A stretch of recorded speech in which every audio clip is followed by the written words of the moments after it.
All right. Good afternoon, everyone. Maybe it's morning if you're out on the West Coast with us today. But here in lovely San Antonio, it's that time of year where it's maybe 65, 70 degrees out. It's sunny today. It's a beautiful day. I know we have a couple people from Minnesota on the call today. So, guys, hey, nobody makes you live in Minnesota this time of year. So I'm a Minnesota native, so I can say that. But today we're going to talk about business succession issues. We're going to go for about 45 minutes. A couple of housekeeping items we always like to cover with everyone. Number one is your cameras and your microphones are turned off. If you want to ask questions, ask them as we go. Ask them in the chat. We will answer them during the course of the webinar. The webinar today is meant to be more of a conversation versus just a formal presentation. So what you're going to see is we've got different skill sets, different specialties on this call today, which I'll take you through as part of the introduction. Our job at Mission Financial Planners really is to help you make informed financial decisions. You can see our mission statement, you can see our vision statement for you. We want to bring the right people to the table to help you do the things that are most important to you. That's the reason why David, one of the founders of CreoValo, is on today's call. He specializes in business owners who want to transition out of their business. Maybe they're selling, maybe they're merging with somebody else. That's what he specializes in. He's going to have a chance to talk about that a little bit. Jason Duffaut, who's on the call, he's one of our managing members here. You can see Jason on the left there. He is an expert who specializes in business succession planning. He also gets into estate strategies and tax efficient strategies. So when you're thinking about, hey, I'm selling my business, you need to have a conversation with Jason, ideally before you sell the business, but you need to have a conversation with him because he'll be able to take you through the different ways to structure the sale to get the maximum dollar and to make sure Uncle Sam gets Uncle Sam's fair share, but not any more than Uncle Sam's fair share. That's what Jason really specializes in. And of course, that will, for a lot of people, will also affect the estate planning strategies as well. Ken Hamilton. Ken is our guy who is an expert at dealing with, I don't want to call it the emotional side of investing, but it is. It's the behavioral finance side of what we do. One of the credentials Ken holds is he is a certified divorce financial analyst. Sometimes you're going through a divorce or a big life change while you're trying to sell your business. Does your spouse's divorce attorney have that certified financial planner who specializes in divorces in the corner with them, making sure everything's equitable? You need to do that. Maybe more importantly, and we'll bring this up as we go through the conversation today, maybe more importantly, maybe you're selling your business to one of your kids or the G2 in your business, and one of them is married to someone who's kind of a shady character. Ken can help you with that conversation too. Me, hey, I'm just here to instigate everything today and stir the pot. So I'm Matt Donahue. I will serve as the host today, but my job is really to just introduce everyone and keep the conversation moving forward. But David, take a few minutes to just introduce yourself. I just want to make really clear too, David is not an employee of Mission Financial Planners. CreoValo is not. We don't own CreoValo. We partner with CreoValo to provide business transition services to our valued clients. So David, if you want to take a minute and talk Absolutely. about how you support us, things that you've seen in your career, and a little bit about your background.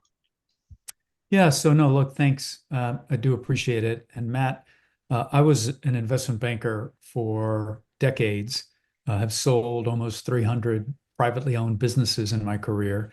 And actually, when we decided to sell our investment bank, we hired an investment bank that specialized in it. I then took some time off from investment banking. And when I was in that time off, I kept getting calls from old clients or friends saying, Dave, I'm thinking about selling my company. Who should I hire? And I realized that in the US, there are over 6,000 investment banks, over 6,000. And it is so incredibly hard for a business owner to know who amongst those 6,000 firms, not individuals, firms should I hire? And ironically, there was no company out there like ours that worked with advisors like Kestra to help their clients identify who's the right investment bank to work with or speak with. And so we started Creo Vallo a couple of years ago. So we're a family-owned business ourselves, and we focus on helping business owners that are looking to truthfully raise capital, if they want to raise senior debt, sub debt, if they want to raise equity, if they want to sell their entire company. Our goal would be to one, help them unpack and kind of sort of help flesh out the opportunity, make sure they understand how to work with investment banks, what the investment banks would be expecting from them. And then, if and when they're ready, we're happy to introduce two or three investment banks for them to interview. There's no obligation to work with anyone we introduce. We don't charge the client to do this work. If they do end up hiring someone that we introduce and that investment bank does successfully close a deal, they would pay us a spiff, if you will, when and if the deal closes.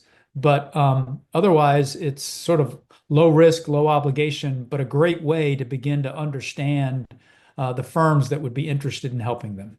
Sure. Great. And while you're talking mergers and acquisitions and raising capital and investment banks, you've seen everything, right? Because I mean, you were at Deloitte. I mean, you've worked, founded investment banks, right? You've Yep. seen, the small business, the huge business, I mean, and everything in between. Out of those, how many transactions have you helped on? Again, I've completed over 300. Wow, that's a big number. That's a Yeah. lot. That's a lot. Yes. Well, we're going to Yes. pick your brain today. We are absolutely going to pick your brain, and thank you for making time to join Absolutely. us. Thank you. Um, I'm going to turn it over to Ken for a second. Ken, can you talk a little bit about, if I could, there we go. Could you talk a little bit about the financial planning process and how we see that tying into the decision to sell your business or to raise capital or to merge with someone else? Sure. Like anything else, before you start figuring out whether you're going to go left, right, forward, or backwards, you really need to understand where you are, truly where you are, and then understand the difference between where you want to be and where you are today. What is that gap and what does it look like? So that's really the first 2 to 3 steps. And as a business owner, some things you should be thinking about. When was the last time you did a true, honest to good valuation of your business above and beyond the P&L statements that's required for your bonding or your CPA or whatever else you have going on? But where are you at as a business? And then what are some of the things you're trying to accomplish?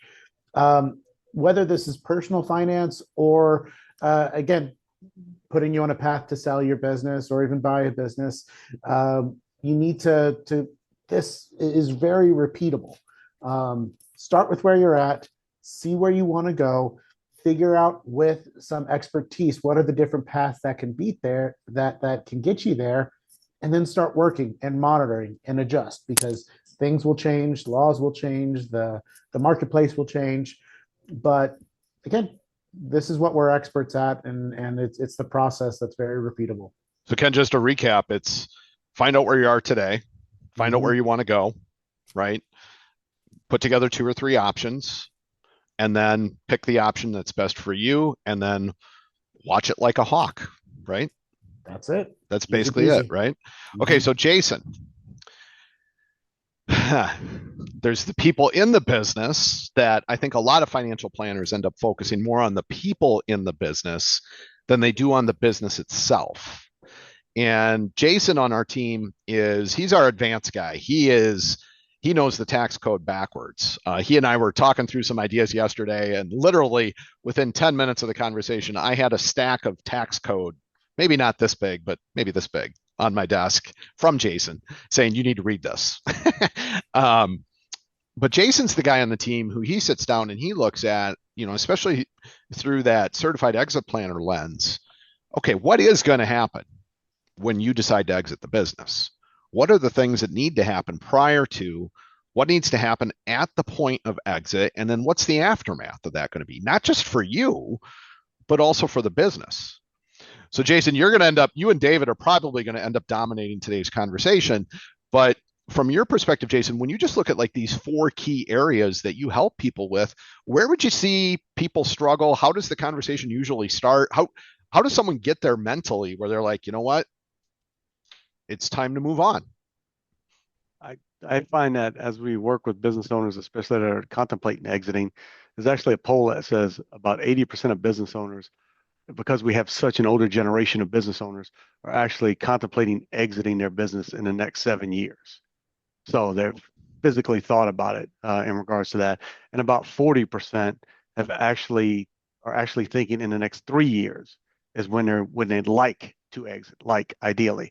So what they struggle with mostly is the how. Almost anyone who's exited a business, unless they're a serial entrepreneur, has only exited once because they spent their life building a business, and then when they exited, that was the end. They didn't go build another one and do it again because it was so much fun the first time. They just decided to be done and take a rest, a siesta, So, so, from all of that. so Jason, I can almost promise you, everyone who's a panelist today has gone through the joys of the first year of a business.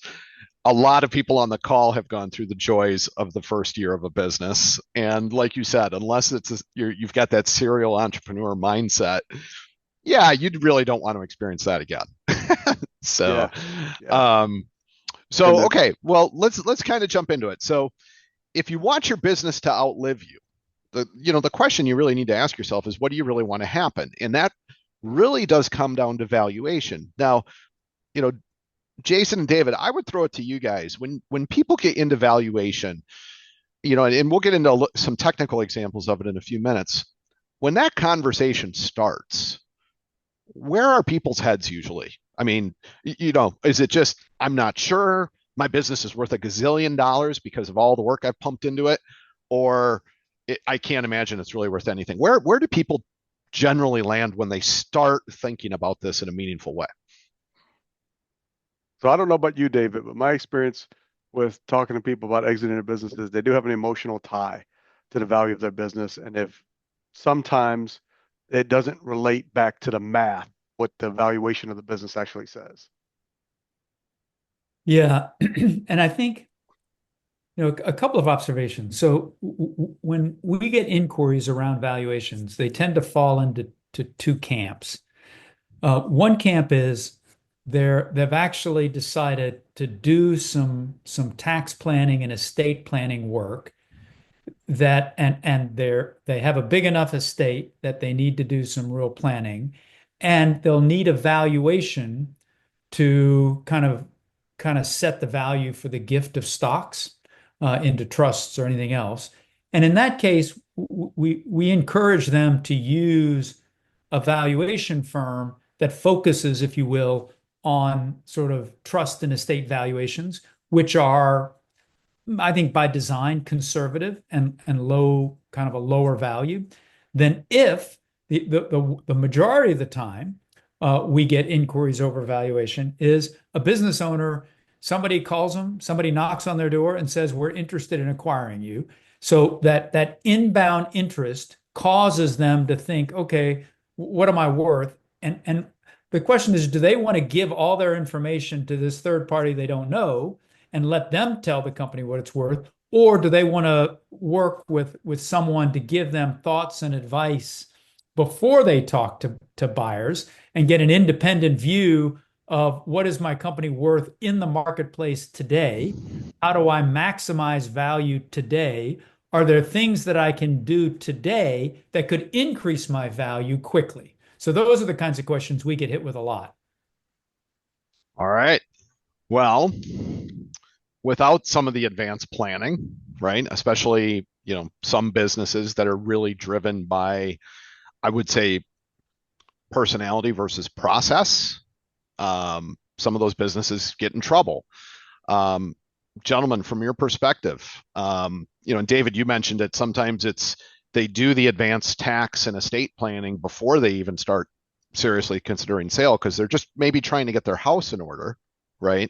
Their personal house in order. Yeah. And they need a valuation to be able to do that in many cases. But how important is, and I'll throw this out to both of you, how important is the advanced planning for most business owners? Jason, you want to comment? Yeah, I would say it is the start Right. typically of their vision of what could happen, right? Because the advanced planning really sets the stage. It brings the picture to light of where are you really?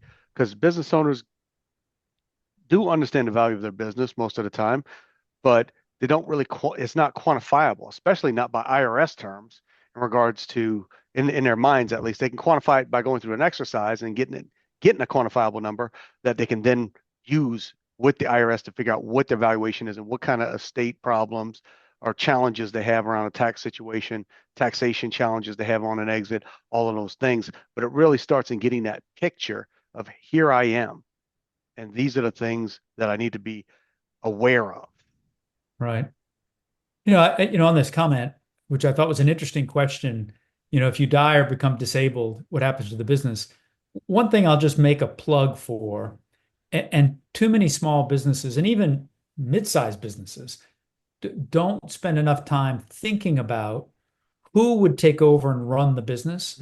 So, we're working with a widow now whose husband passed away. She inherited the business and she's trying to get her arms around the financials.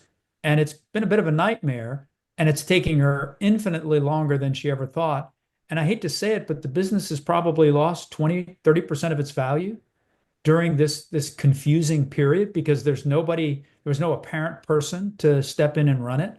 And so I think people should always have some sort of plan. And even if it means sharing a bit more of the profits, sharing a little bit more of a salary, have someone sort of identified that could take over because, another example, we had another situation in Texas, an owner, 44 years old, had a heart attack, 44 years old. So and again, his wife called his wealth advisor to say, you got to help me. And so Yeah. things happen. And also even if you're in great shape, but you're looking to retire, when you sell the business, having a management team below you will give you a premium valuation.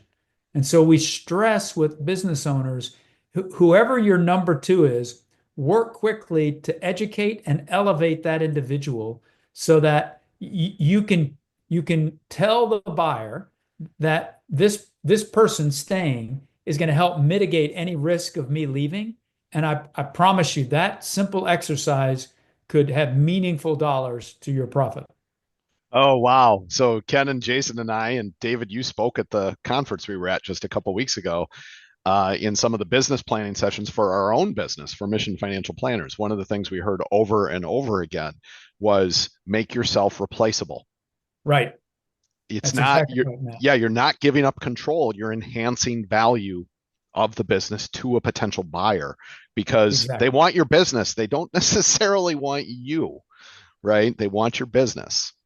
All right, so that is a great segue. And Jason and David, I really appreciate your thoughts on that.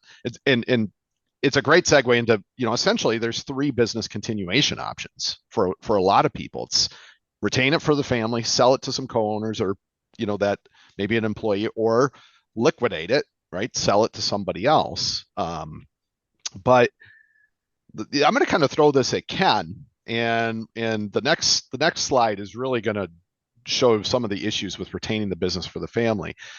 Ken, we've run into a lot of times over the years where it's the family dynamic, right? One child is actively and deeply involved in the business. The other child couldn't care less, right? When families are navigating that, and I guess I'll throw this out to all three of you, when families are navigating that, how do you coach them through that? So I'll go ahead and kick this one off. It really comes down to understanding what their vision of fair is. Yeah. At the end of the day, yeah, Matt, you've shared your story before of how your mother was effectively cut out of the family business and was not properly compensated for. There was an unequal version of how those assets were distributed, and some parents might think that's fair because that's how it is. But if you just shine some light on what it might actually be like to be that child, their perspective might shift just a little bit. And from that understanding of what they think is ultimately fair, that can then shift into the conversation. Maybe it's shadow equity, maybe it's a lump sum life insurance that's paid out, that's the equal of the business. maybe the one child gets the business, but all the land and other assets go to the second child. Again, there's many ways to structure it. But I would start with, what do you feel is equitable? What do you feel is fair as the business owner? But with that, I'll pass it back to either Matt or David. Go ahead, Yes. David. So just I'll throw this to David and Jason. So Ken, you used the word equitable, right? And you guys have heard me over the years say equitable versus equal, right? Jason and David, how often does this come up if you're trying to retain it for the family? The whole idea of equitable versus equal. Jason? I would say frequently, in my experiences, David, like the equal versus equitable, and one kid in, one kid out in the business, and the retention. I can remember a horror story of a client that had a daughter that was out of the business, a son that was in the business. The parents wanted to have equitable treatment between the two. In other words, from a monetary standpoint, and the business went into a hard time, and they didn't do the continuation planning that should have been done in the beginning. And what ended up happening is the son inherited the entire company, which was struggling, though he brought it back. And the daughter in this case of those parents, his sister, basically got nothing because there was no way to compensate her because the business couldn't do it. Yeah, I would say when the entrepreneur majority shareholder tries to pass the business on to family members, and if all those family members are not equally active in the business, you're setting up a potential problem. And we get called in time and time and time again when, we were just meeting with a company and they are a food processor.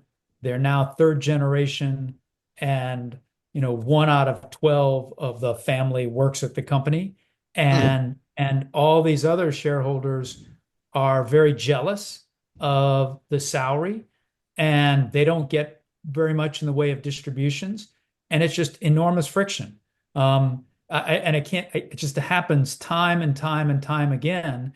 And so we often get brought in to say, well, look, can I buy out my brother? We have a situation now.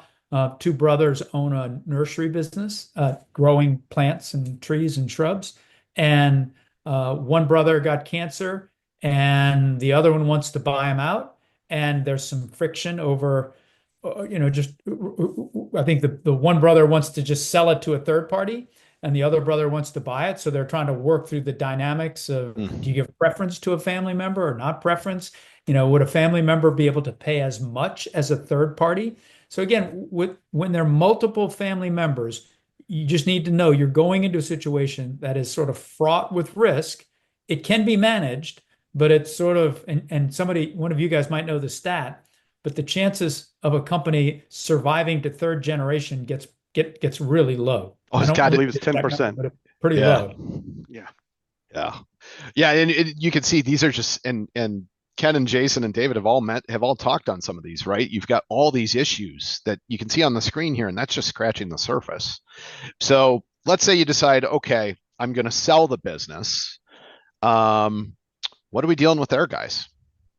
And I'll throw this out to everybody. What are we dealing with there? You're getting ready. You're like, okay, I'm selling. Maybe I'm selling to a partner. I'm getting bought out by some employees, or a third party's coming in to buy.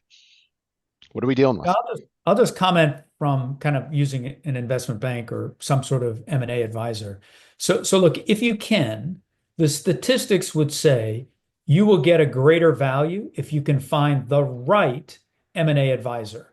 And again, Forbes did some research, published an article that looked at the data around 4,000 to 5,000 transactions, and basically they said, at the end of the day, if you use a third party experienced banker that knows your industry, you could get a 25% higher valuation. So that's a lot for a business owner to leave on the table by not using an advisor. The question is, are they finding a what I'd call good, advisor, M&A advisor? And the problem is there are a lot of M&A brokers out there, and we have in our role, we have seen quite a number of business owners who have hired business brokers and had unsuccessful experiences. I certainly know that there have been a lot of very successful experiences. So I know that they can do a great job, but they also seemingly have some percentage that don't work out. And the frustration we hear from the business owner is they put together a 15-page deck.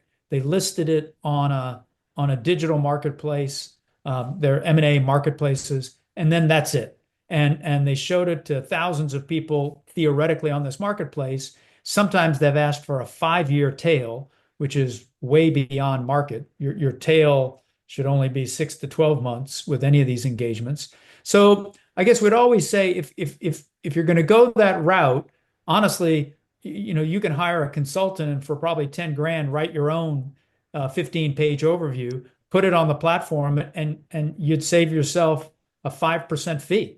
All right. So if you want to do it, if you want to do a self-service model, conversely, if you can find a banker that knows your industry, knows your sector, has recently sold, then that to me is golden. Look, we just had someone that runs a tow truck business wants to sell, and one of our investment banks just closed a huge operation in the tow truck space, and he knows all the buyers, what kind of multiples.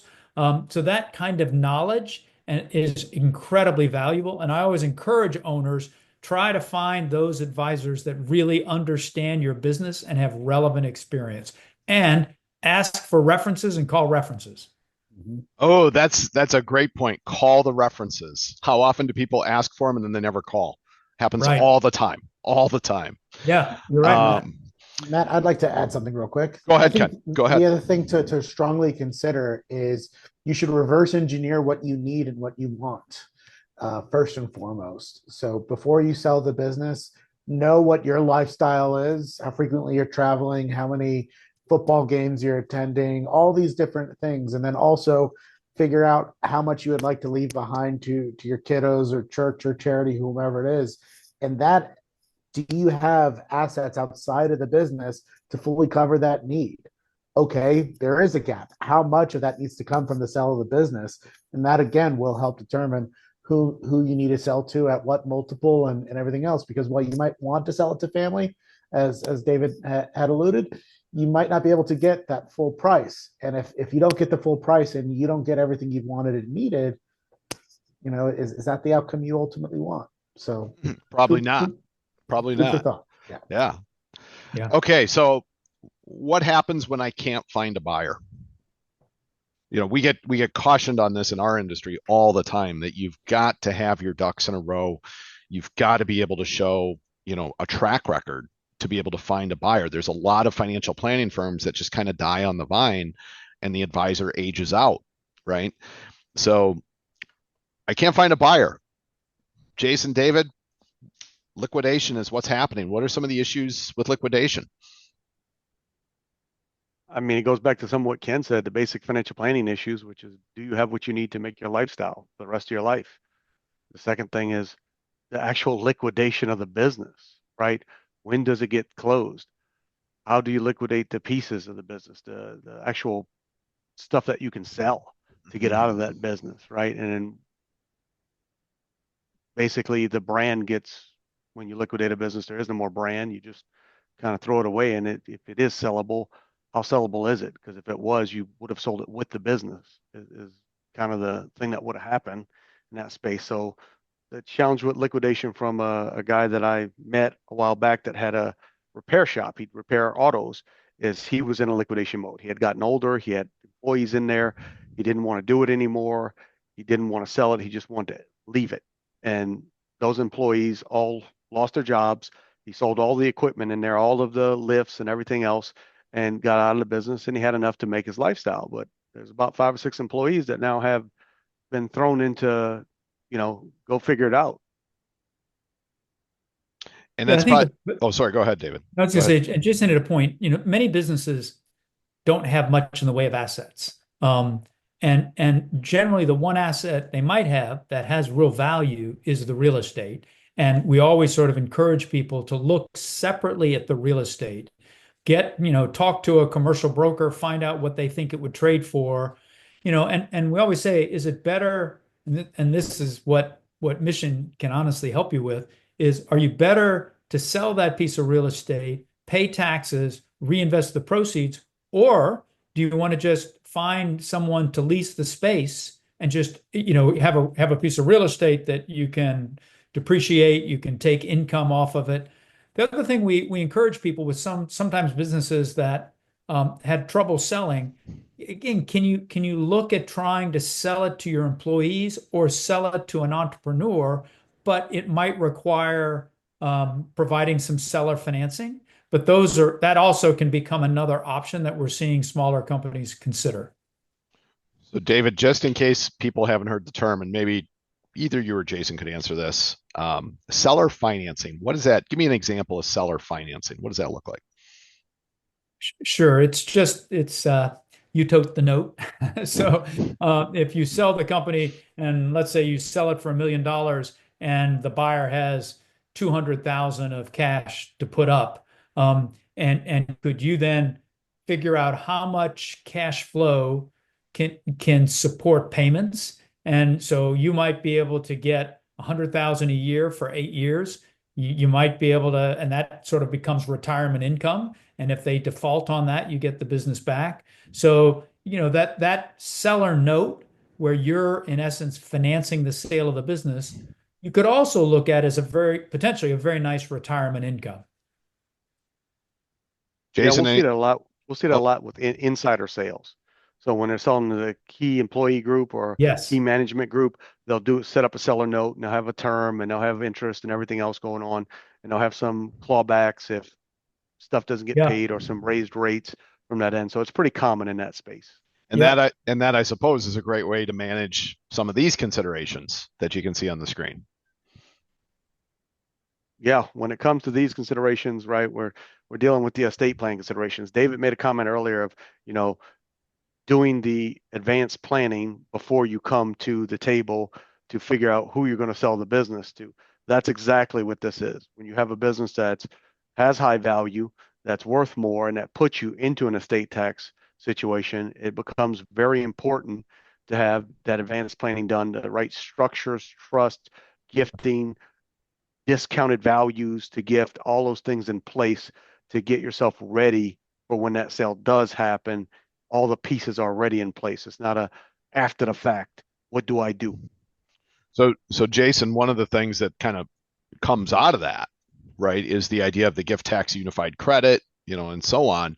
Can you talk for a few minutes about what is that? How does it work? Right? The things people need to be thinking about if they're going to end up in a gift tax unified credit scenario, or if they're going to take advantage of it. Yeah, definitely. I mean, the things to be thinking about is we'll go back to what Ken talked about earlier. What is your need?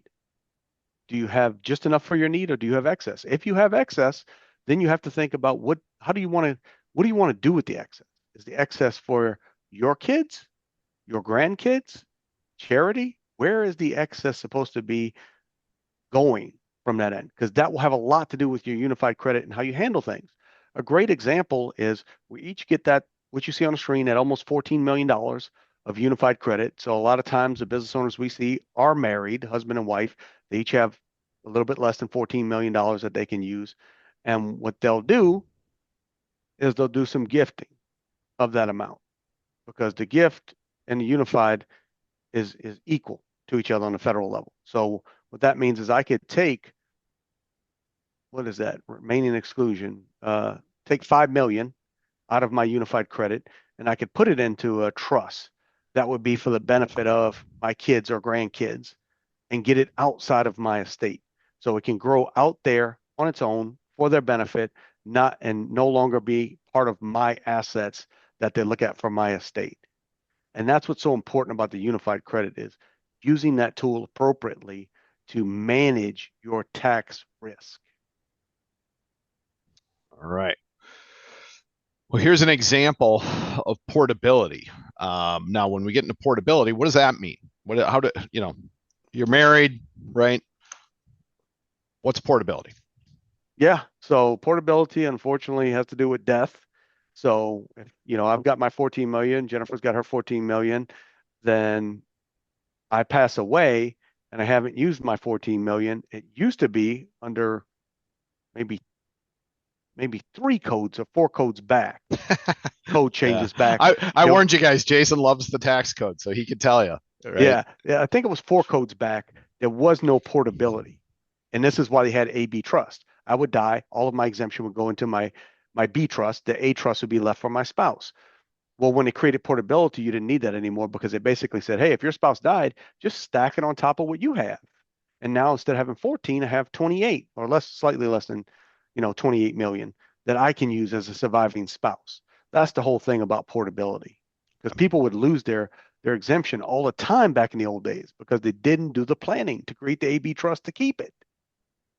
Gotcha. So we've got an example here on the next slide. Let me get to it.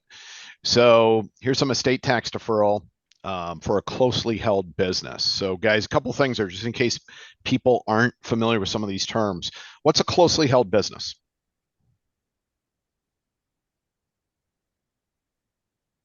It's going to be a non-public business, right? A closely held business is something that is a private business that is typically run by a family member or a patriarch matriarch that has that, and they have some employees and some key management around them.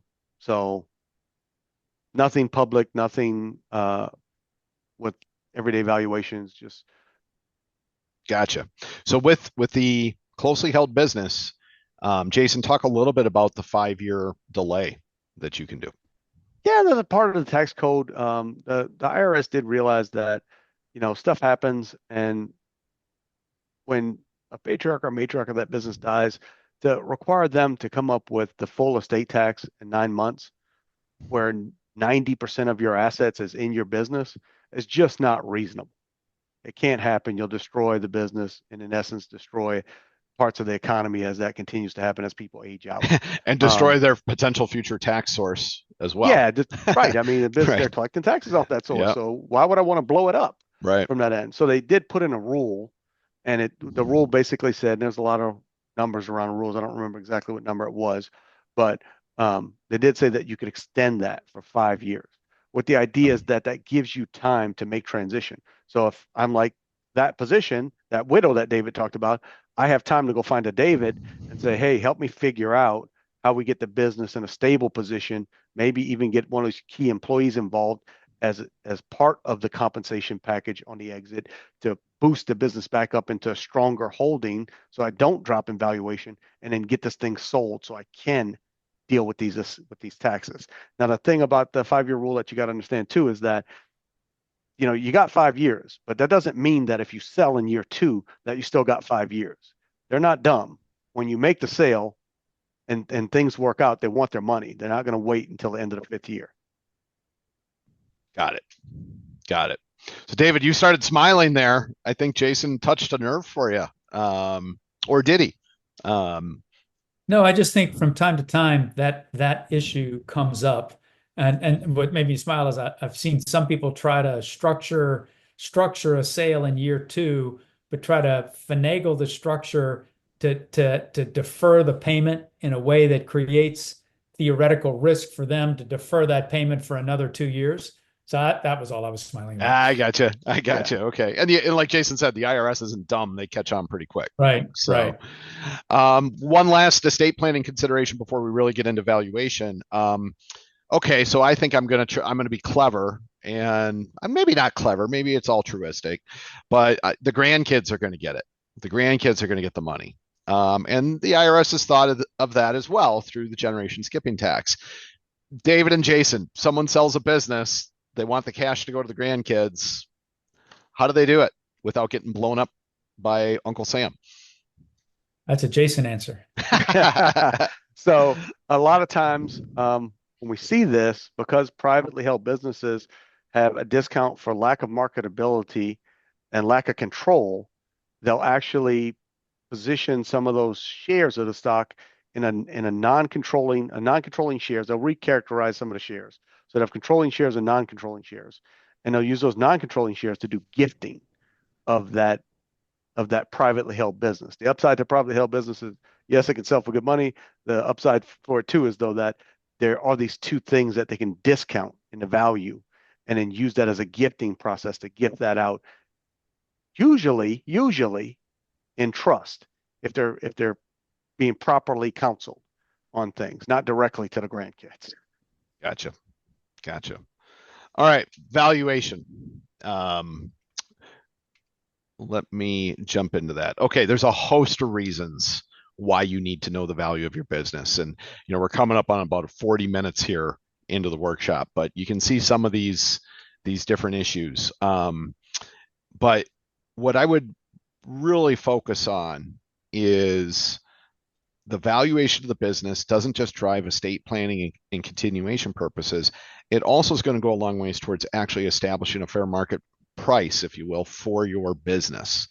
The idea that I'm just going to find a buyer in many cases isn't realistic, right? Like maybe you'll network, maybe you will, but you've got to get some kind of valuation done. And it's usually going to be defined in terms of the market value or fair market value. Now, the IRS has guidelines for this. And Jason and David, I'd love to hear your thoughts on, you've got nature and history, you've got business environment, financial position, earning capacity. How does a business owner who's an expert at running their business wrap their arms around all this to make sure that, hey, they're not creating an issue by using, XYZ value, certified business valuer who maybe isn't quite as skilled as you hoped they would be? Yeah, I can only talk about probably the earnings capacity on this, and I'll let David cover the rest, because I know that when the IRS comes to do their due diligence and say, David, did you just make this value up off the top of your head, or whoever it is that's doing it, right? They're going to look at that earnings capacity. That's their red hot target. Because if they see an earnings capacity that is high and you have a low valuation, you got a lot of explaining to do. Okay. David, thoughts? Yeah, so look, I think for purposes of the IRS, there are very specialized rules, and those rules, good if you're looking for a low value, are heavily weighted to your last 3 years. So it's more of a look back analysis. You get a nice discount for minority shares or privately held shares or illiquidity discounts. So there are a variety of things that can impact it. Conversely, if you're looking to sell the business, let's say you're now at a point, the valuation there is going to be entirely different. There, I'd be focusing on what's the future of that business and their typical ways people value. Number one is they look at what are the hard assets. If this is a unique business, which we know they're not often, but sometimes a liquidation is better because you have lots of real estate, lots of receivables, lots of inventory that all can be readily converted to cash. Number two, they look at comparable transactions. So if you sell a house on your street and 4 other houses sold, you look at what's the price per square foot for those 4 other houses, and that gives you a good feel. You up yours or down compared on other features. Same thing in businesses. And there are bankers that have that knowledge of what the comps are for your company in your sector and your size. Number three, people tend to look at what's called an LBO analysis, where they mock up a model to look at as if a financial buyer bought it, put a certain amount of leverage, a certain amount of debt, and they sort of solve for what's the max they can pay in order to get a good return on their equity.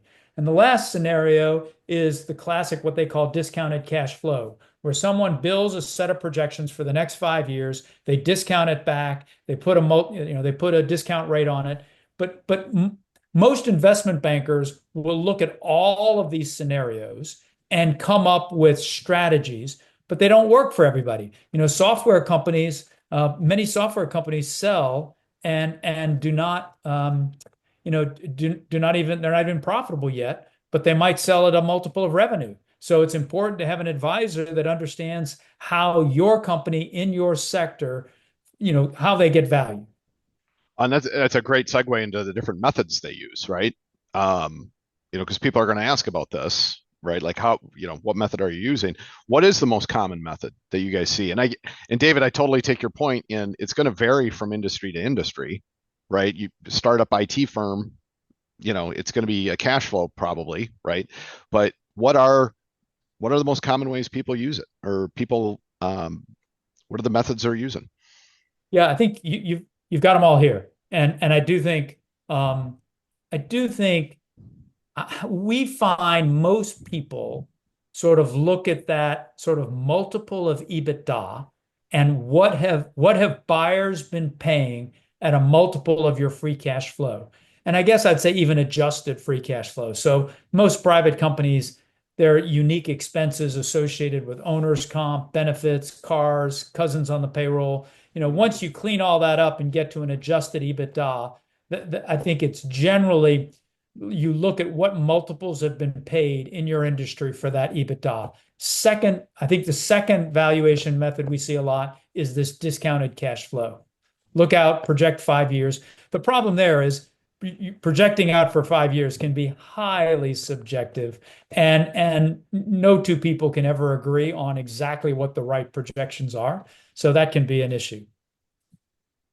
All right. David and Jason, here's a business, right?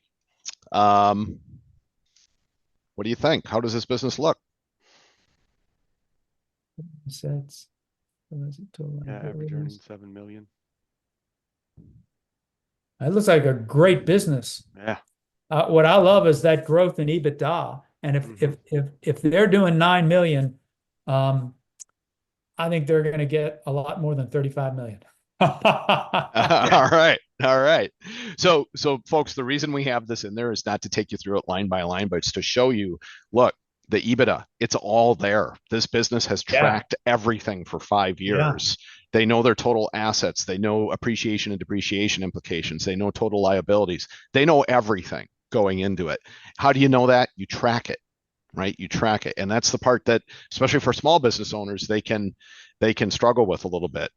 In the interest of time, we're not going to dig in on fixed price method, book value, straight capitalization, because I know we got a couple of detailed examples in here.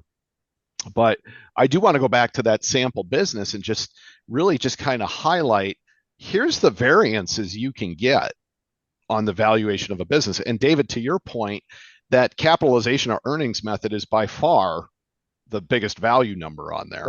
Right. But if someone is thinking, hey, the book value is this and that's what I'm going to sell it for, to me, that's kind of screaming for the professional appraisal, the M&A guy coming in, the investment bank coming in and saying, hold on a second. You're getting an offer of 5 million. You should be getting, like you said, if that's really that business's numbers, they're leaving a ton of money on the table. And I'll say, Matt, I'm surprised how many business owners are called on, in particular by private equity, and they present themselves as smart, savvy, sophisticated buyers, telling them, trust us, we know this industry cold, here's a great value for you. And business owners believe them. And we come in and think, we've seen situations where owners were ready to sell. They hire a banker under our recommendation, and they end up getting 50-60% higher price. And it's staggering to think how many business owners leave so much value on the table by not sort of working to maximize that valuation. Wow. Jason, what would you add to that? I would say that exactly what David said. I mean, that's astonishingly true. We actually had a situation where someone was looking at selling their business because of a health issue. And where and behold, whenever you're looking to sell, someone always pops up their head. And someone came around and was like, yeah, I think this is a good price to pay for your business. And a real estate was worth more than what they were offering alone, let alone the business from that end. And I was like, you're making a real bad decision. We need to actually do the work and find out what the fair market value, like you talked about earlier, of not only the real estate, but the business is, to get an idea of where you should be. And I see that happen all too often, and it's sad. Yeah. Well, and that does, I think, lead to the value of the professional appraisal, right? And whether you're talking, and folks, I'll say this is true whenever you're working with professionals, whether it's an accountant, an attorney, a financial planner, investment bank, the huge advantage is you're not trying to figure out a system on your own. You don't have to do it yourself. Reevaluations, well, hey, guess what? If the owner passed away suddenly and the valuation's getting done, Well, it's not, they come in and they do it. But I think the biggest thing to focus on is the realistic aspect of this. We've all had experiences in our lives with a bunch of different things where we thought the price was X and it really turned out to be Y. I don't know about everybody else on the call, but I would much rather hear that from someone who is a professional and this is what they do, as opposed to, like what David said, the number of small businesses out there who get an offer, which is by far the biggest check they've ever seen in their life, and they take it without going through this. To me, that's the Yeah. biggest issue. David and Jason, though, when you guys are thinking about this, what are what are the advantages? What is the big disadvantages of getting a professional appraisal that you've seen? I'm just going to say again, if it's a valuation for trust and estate to establish that exclusion, you need a third party whose work can be presented to the IRS. You don't have to spend a fortune, but you need someone who has knowledge of how to perform it. That valuation is different than if I was going to get a valuation because I want to sell the company and I want to know what it's worth today if I go to market. The interesting thing is many of the investment banks we work with don't charge to do a thorough valuation if you want to go to market. And the reason for that is their whole position is, look, we're going to make all of our money when and if the business owner sells. And if we think the business is worth 20 million and the business owner thinks it's worth 30, we're not going to take the deal on because we're not going to meet their expectations. So what many business owners are surprised that investment bankers are often willing to do a lot of free valuation work in order to establish collectively where their head is, and is that a valuation you, business owner, would find acceptable? Yeah, and I would also add to that is that it depends on the disposition of the business. So if the business is being dispositioned internally to your key employee group, your KEG, in other words, then is valuation important? Yeah. Is it as important what David's talking about? It's more in line with what you need the business to do for you to exit and live your comfortable life or whatever the goals are that you had set. So a lot of times when we have internal dispositions, you actually can get higher numbers with higher risk, of course, because the business still has to perform to be able to make that note payment and what we're discussing. But the appraisal from what David's describing becomes less important, not totally unimportant, but less important. All right. Well, as we wrap up here, everyone, thank you for your insight. One last thing, I am going to throw this one at Ken. You've sold the business, right? What do you do now, Ken? So are we after taxes, before taxes? We're after taxes. There you go. We're after taxes. Okay. Yeah, we're all set. We're good to go. What do we do now? So you go back to the wheel. You go back to the financial planning process. Where are you today? Well, now you're very cash heavy. Where do you want to be? If there weren't any limitations, what would you accomplish? What would you give to your kids, your grandkids? What would you give to your church, charity, university? Let's not think about how things used to be over the last 10, 20 years and just think about where you want to be 20 years from now. And together we can build out all sorts of different options and paths and second homes or whatever else might scratch that itch. But let's talk. Matt, there was one question that did pop up in the Q&A if you were going to dive in there, Matt. Yeah, I did. I have it pulled up here, and in the last couple minutes, I think it's a good question. Sole proprietorships, right? There's a lot of people out there who set up a business to just make it easier for a client to hire them, right? And for projects, things like that. For those business owners, no physical assets really. There's no trademark. There's not a lot of IP or anything like that. Is it sellable? I think it would be tough. I Yeah, it'd agree. be really tough. I think, the key might be is could you could you potentially partner with someone to sort of maybe transition some of your customers or bring someone underneath with you? Could you, I've seen one individual sort of brought on a partner and sort of worked with him, sort of brought clients and in essence gets a carry in that book of business. So Yeah. he's trying to sort of work his activity down from 50 hours a week to 30 to 20, and but yet sort of keep sort of income, if you will, in some of the deals that they can generate some of the work, add some supervision, whatever. But I have seen that's one way to try to milk a bit more value out of it. Yeah, the expression we use in our industry is you're tucking into somebody else, right? Yeah, yeah, good you know, point. yeah, they might be paying you a nominal fee, but really you're keeping your clients, you're keeping your cash flow. There's continuity for them when you do finally exit, and maybe you're more of an employee relationship, for the last few years of your career, right? Well, everyone, thank you so much. We're almost at 1 hour, so it was a great conversation, and we didn't even cover everything, right? We had to kind of blow through a couple of slides. So, Ken and Jason, thank you so much for your expertise and your insight. David, thank you very much as well. Of course, of You course. can see our contact information at the bottom of the screen here. If you do want to follow up with us directly, feel free to reach out. And as well, if you know someone, if you work with an attorney who helps people with this, or a CPA or a business valuation consultant who's dealing with these issues, introduce us to them. Because hopefully what we've been able to demonstrate today is that, hey, we will work with the partners to help provide the best overall solution based on what the person's looking for. And no two business owners are looking for the same thing.